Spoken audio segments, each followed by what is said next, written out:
This video is the first in the series for the Yamaha MM6 workstation, and in this video we're going to talk a little bit about what makes the MM6 a workstation and also cover briefly some of the capabilities of this keyboard. Let's first talk about what makes the MM6 a workstation.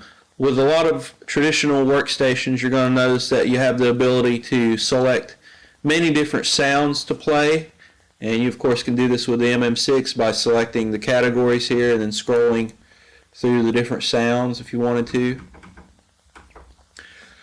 Along with being able to select many different sounds to choose from, you also have the ability to change some of the parameters and characteristics of these sounds. This is known as voice editing. So the MM6 provides you with a couple key front panel controls here: the cutoff and resonance, attack and release. And this is going to greatly change some of the tonal characteristics and dynamics of the sound. Any of these edits can be stored into the parameters for that voice that you're editing.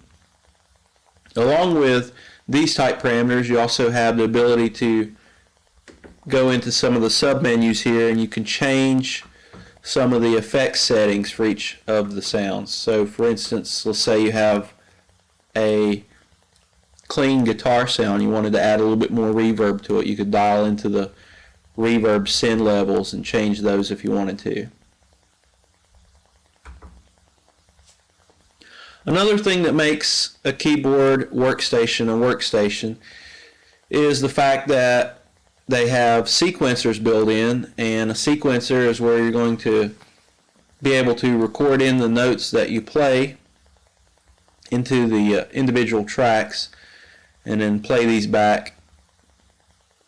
The MM6 has 8 different tracks here that you can record note data into, and you would assign different voices or different instruments to each one of these 8 tracks and record your song as needed.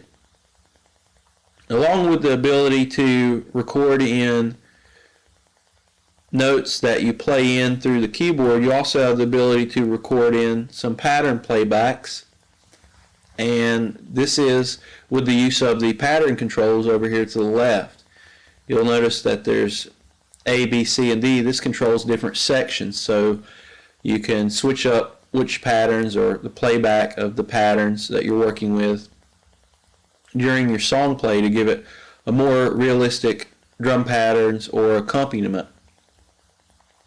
Now when I say accompaniment, you also have the ability to use some chord fingering and auto fill-ins, and with these two options lit here when you're using the pattern controls, you can trigger different bass lines and grooves to follow along with the pattern playback and also record those into the pattern track.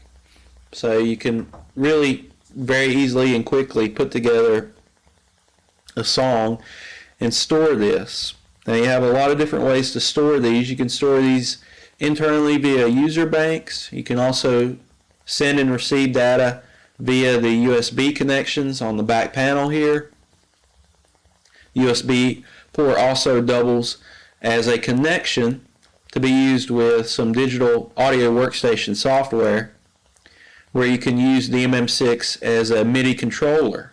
So you can use the keys, you can also use the pitch bend and modulation to change VST or vocal instruments that are within audio recording software. So it's a very flexible workstation for the money.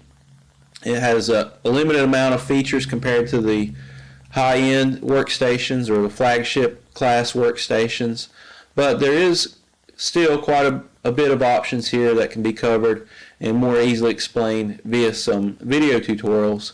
So in the next videos I'm going to cover some of the other options in detail, starting with voice editing.